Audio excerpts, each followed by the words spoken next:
Shalom Uvracha, amigos da ONG, pergunta ao Rabino. A pergunta de hoje é sobre o que se chama de Bnei Noach, vamos dizer assim, pessoas que não são judeus, porque Bnei Noach, todos nós somos Bnei Noach. Noach teve 3 filhos, Shem, Ham e Efet, e cada um de nós nesse mundo é descendente de um desses 3 filhos do Noach. Então, filhos de Noach, Bnei Noach, todo mundo é. Mas, em relação a 7 mandamentos de Bnei Noach, aí a pergunta é se uma mulher que ela está seguindo os 7 mandamentos de Bnei Noach, quer dizer, ela tem pretensão de se converter ao judaísmo, mas ainda não colocou essa conversão na prática. Enquanto ela não se converte ao judaísmo, o que ela é obrigada a cumprir são somente os 7 mandamentos de Bnei Noach. E ela pergunta se dentro desses 7 mandamentos existem regras de albashá, como se diz, regras de vestimentas. Se ela tem que se vestir como se fala, moda missangélica, ou tem que ir de vestido, de saia. E se existe uma moda Bnei Noach, tipo, se existe uma regra básica, ela sabe que uma mulher judia tem que ir com a saia até abaixo do joelho e com a camisa até abaixo do cotovelo. Isso ela sabe. Mas sendo que ela ainda não é judia, se não tem problema dela ir de calça ou etc. Qual é o requisito para os Bnei Noach, para a pessoa que está cumprindo então os 7 mandamentos de Bnei Noach? Quais são os requisitos de vestimentas dela? E esse assunto é muito interessante, sendo que o Adão e Eva que estavam no paraíso, eles não tinham a necessidade de ter roupas. E depois que o Adão ele comeu a fruta do Etz Hadat, e aí ele sentiu vergonha de Hashem. E Hashem fez para eles túnicas. E essa túnica, quando você fala em português a palavra túnica, você imagina uma coisa. Você imagina uma túnica, tipo uma vestimenta que ela vai até o cotovelo, até o joelho. Só que a gente não sabe, em primeiro lugar, como era a túnica do Adão e Eva. E nós sabemos, quando recebemos no Monte Sinai o mandamento do tefilim, nós sabemos que temos que colocar o tefilim nessa altura do braço. A gente vai amarrar o tefilim numa altura do braço que está acima do cotovelo. Então, a gente imagina assim, que o Adão e a Eva, a túnica deles deveria pelo menos cobrir a parte de cima e a parte de baixo, que eu digo assim, o que a gente chamaria de ervá. Ervá, pela Torá, é a parte de baixo. Mas diz o Shulchan Aruch, se a pessoa está em uma situação de emergência e ele tem que falar o Shema Israel, para falar o Shema é o suficiente que a parte de baixo esteja coberta. Quer dizer, se ele já está com uma sunguinha, ou vamos dizer até de cueca, em relação a isso não teria problema. O problema é cobrir, não importa com o que cobrir. Está lá coberto com lençol a parte íntima, ele já pode falar o Shema Israel, quer dizer, o mínimo. É claro que a gente, para falar o Shema Israel, nós vamos colocar a kippah e a blusa e o tzitzis e a cueca e a calça e tudo mais. Mas o mínimo, vai dar 1 minuto, que depois desse minuto ele vai perder o tempo de falar o Shema Israel. E ele se encontra totalmente sem roupa. Então, cobrindo a parte íntima, ele deve falar o Shema Israel. Ele não vai ter como justificar depois que ele perdeu a mitzvah que ele poderia ter dito. Enquanto que a Amidah, Shemona Esrei, diz o Shulchan Aruch, ele precisa cobrir a parte de baixo e a parte de cima. Então vamos dizer, se a pessoa está na praia e ele está de sunguinha e camiseta regata, e ele falou, não rezei Shemona Esrei, chegou Mincha, não falei a Tefillah, porque era só isso que eu tinha, ele é culpado de não ter rezado, porque ele podia ter rezado e não rezou. Então, de qualquer maneira, isso em relação a mínimos de roupa, em relação a reza. Agora, sobre Bnei Noach, 7 mandamentos de Bnei Noach, não existe um mandamento de rezar. Então, a pergunta é, será que se eu viajar agora para o Vale do Xingu, me encontrar com uma tribo, que a tribo está lá 100% ao natural, e eu vou conversar com eles sobre 7 mandamentos de Bnei Noach, vou ensinar para eles que é proibido fazer idolatria, então eu tenho que ensinar para eles o que é Deus, tenho que dar para eles uma aula de Kabbalah, ensinar para eles o que é Deus. Então para ouvir uma aula de Torá, não vai ser bonito a pessoa ouvir essa aula de Torá sem roupas. Por quê? Aí nós entramos no assunto do Shulchan Aruch.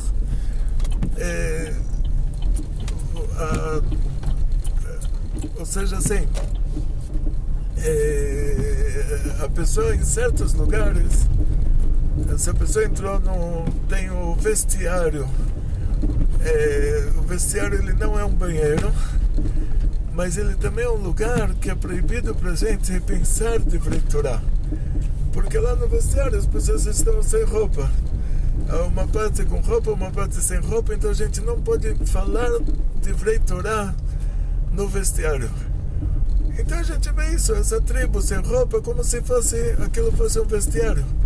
Então vou ter que falar para essas pessoas, vocês querem que eu ensine para vocês um dos 7 mandamentos, vou ensinar para vocês o que é Deus, para você não fazer idolatria, você tem que saber o que é Deus.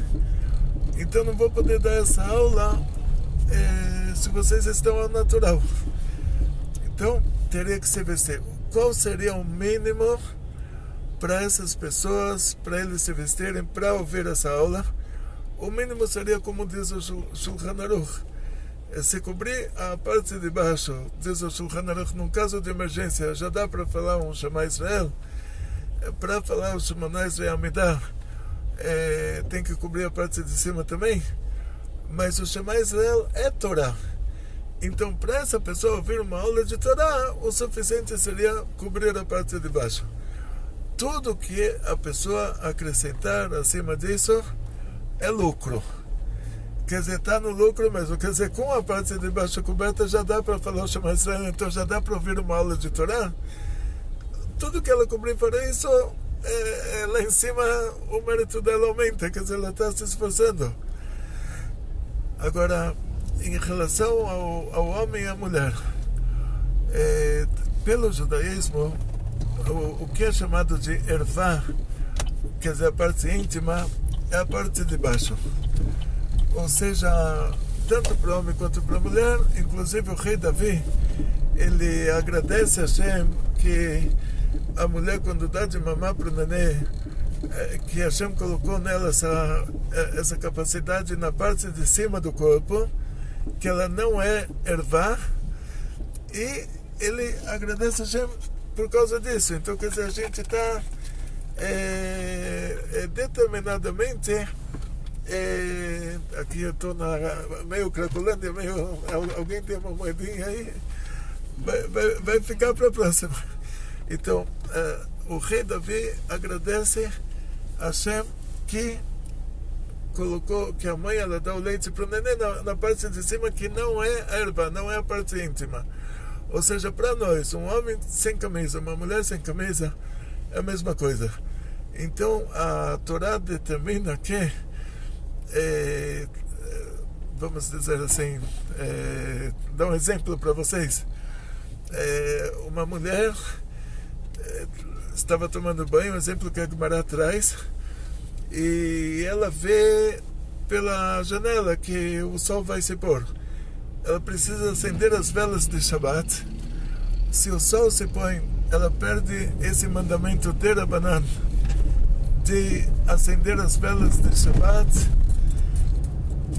Então ela vai, agora não tem ninguém em casa, ela está com o tempo assim esgotado, ela não tem tempo de procurar uma toalha, ou seja, é um caso extremo que essa mulher, ela sai do lugar onde ela está tomando banho, ela sai de lá totalmente nua, ela vai acender as velas, ela cumpre a mitzvah, ela é obrigada a acender as velas, e aí ela senta no chão, e diz a Gemara, sendo que na hora que ela está sentada no chão, ele sentava assim, tipo na Índia, né, com pernas cruzadas. Então, o lado ervá dela, o lado, a coisa, a parte íntima dela fica coberta pelo chão, ela fala a brachá. Então, se ela falar, olha, não falei a brachá porque estava pelada, ela fez uma... não estava certo dela não ter dito a brachá, porque ela poderia ter falado a brachá e não falou. Se ela falou, não acendi as velas de Shabbat porque estava pelada, estava nua, aí também tem problema, que aí na próxima vez ela vai ter, assim, ela de propósito não acendeu as velas, vamos dizer assim, isso não vai ser, ela não vai ter um desconto lá em cima de não ter aceso, não ter cumprido a mitzvah por causa que ela estava nua. Então ela acende as velas, permitido para ela acender as velas mesmo com a parte íntima aberta, exposta, porque ela não teria como acender as velas sentada no chão, porque depois que ela acendeu, ela fez a brachá, ela já não pode mais mover essas velas. Então a Gemara não obriga ela a fazer lá coisas extravagantes. Aonde estão as velas, ela acende do jeito que ela está, em pé, com a parte íntima exposta. Para fazer o brachá, ela senta no chão, que aí essa parte íntima está coberta pelo chão, e acabou. Quer dizer, esse exemplo que a Gemara traz de será que alguém está isento de cumprir uma mitzvah por estar sem roupa? Então o exemplo é esse. Então, voltando ao assunto dos Bnei Noach, vou dar uma aula sobre o mandamento de não fazer idolatria numa tribo de índios. Vou ter que pedir para eles, tanto homens quanto mulheres, cobrirem a parte íntima de baixo, porque para nós a parte de cima não é considerada a parte íntima. Então, isso para eles ouvirem a aula. Agora, em relação a mim, para eu dar a aula, aí já entra outro problema. Eu vou ter que pedir para uma rabanete para dar aula lá. Por quê? O homem, de acordo com a halachá, o homem ele não deve olhar para a mulher que está somente coberta a parte de baixo. Então nossos sábios, eles colocaram para um homem judeu, colocaram certos limites, que o homem não pode ouvir a mulher cantando, porque está escrito, eles comparam essas coisas a ervá. Então dizem nossos sábios que toda parte que deveria estar coberta na mulher e não está, eles compararam isso a ervá.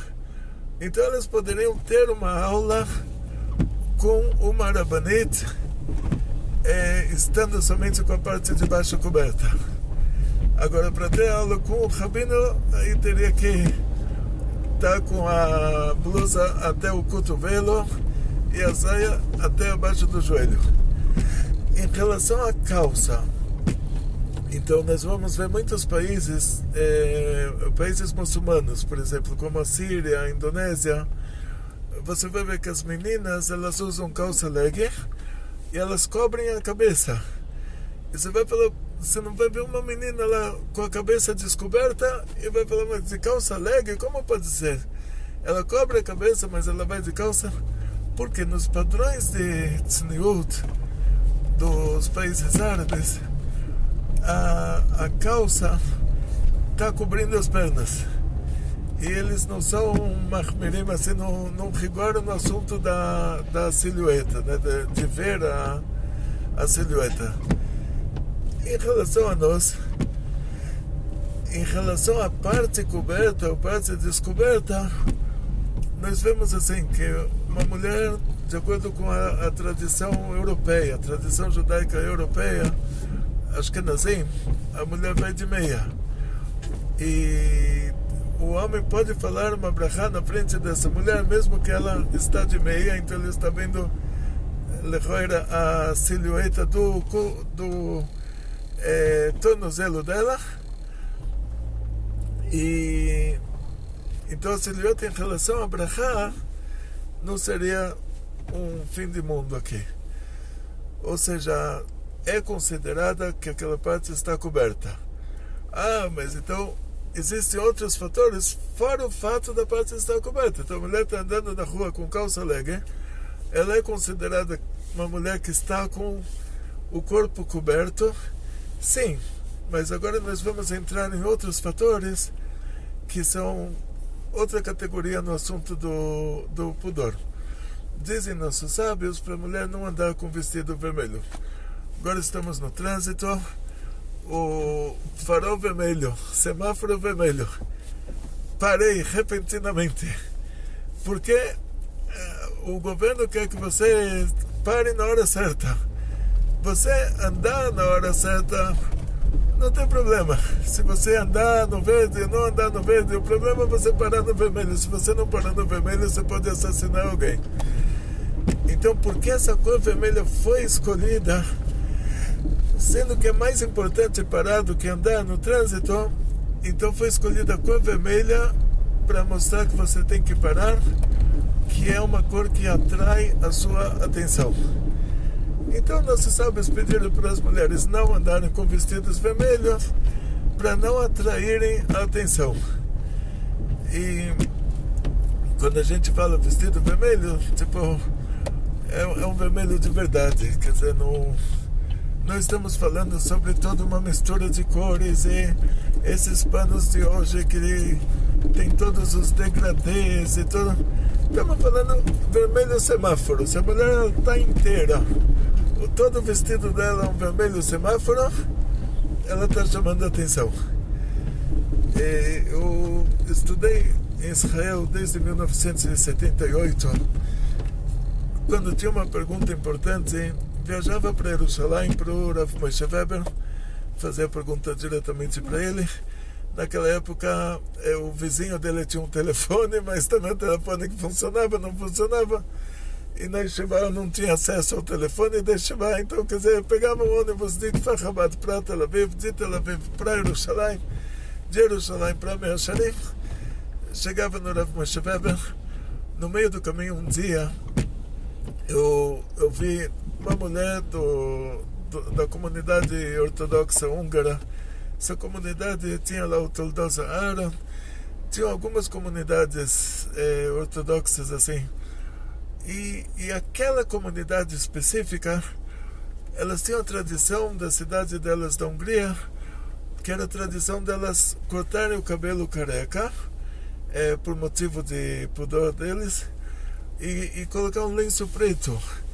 Essa mulher estava andando na rua, uma senhora, dava para ver que ela raspou a cabeça, skinhead, com um lenço preto, com uma camisa preta, com uma saia preta, com meia preta e sapato preto. E a cor preta é uma cor que representa a humildade, que ela não atrai a atenção. Eu estou andando na rua, essa mulher está vindo assim ao meu encontro, parou um ônibus de turistas do lado dela.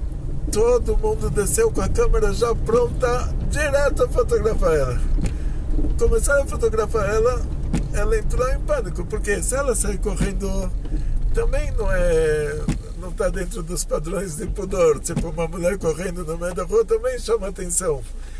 Mas ela com essa roupa que ela estava vestindo, ela chamou mais atenção do que uma mulher com pouca roupa, vamos dizer assim. Então tem essa categoria também, de não chamar atenção. Então quando a gente fala sobre alguém que ainda não se converteu, o importante é que a parte que costumamos cobrir esteja coberta e não precisa assim entrar em rigores assim muito grandes em relação aos outros detalhes, tipo, o importante é cobrir o que precisa estar coberto. Agora, não fazer disso, Deus me livre, ela sabe que está fazendo isso por motivos de voluntários, quer dizer, que pela Halachá, os 7 mandamentos de Bnei Noach, essas leis de Bnei Noach não falam sobre vestimenta. Então tudo que ela está colocando de vestimenta, ela está cumprindo uma mitzvah judaica voluntariamente, sem falar que ela é obrigada, porque senão ela está inventando uma religião e isso pela Torá é proibido. Então ela pode dizer assim, olha, pelos 7 mandamentos de Bnei Noach, poderia ser uma índia numa tribo de índios, não teria problema. Só que voluntariamente eu estou cobrindo as partes do corpo que devem ser cobertas, e o meu mérito lá em cima é muito grande, porque Hashem está vendo e não fica devendo, mas paga com muito sucesso, muita saúde, muito dinheiro, felicidades judaicas de toda a família, grandes milagres em grande estilo. E desejo a vocês novamente uma Shavua Tov, Hagit Tevor, Hagizit Tevor, Aparnasa de Kevor, Atzlacha, Briut, Parnassah Beshefa, Vekol Tov.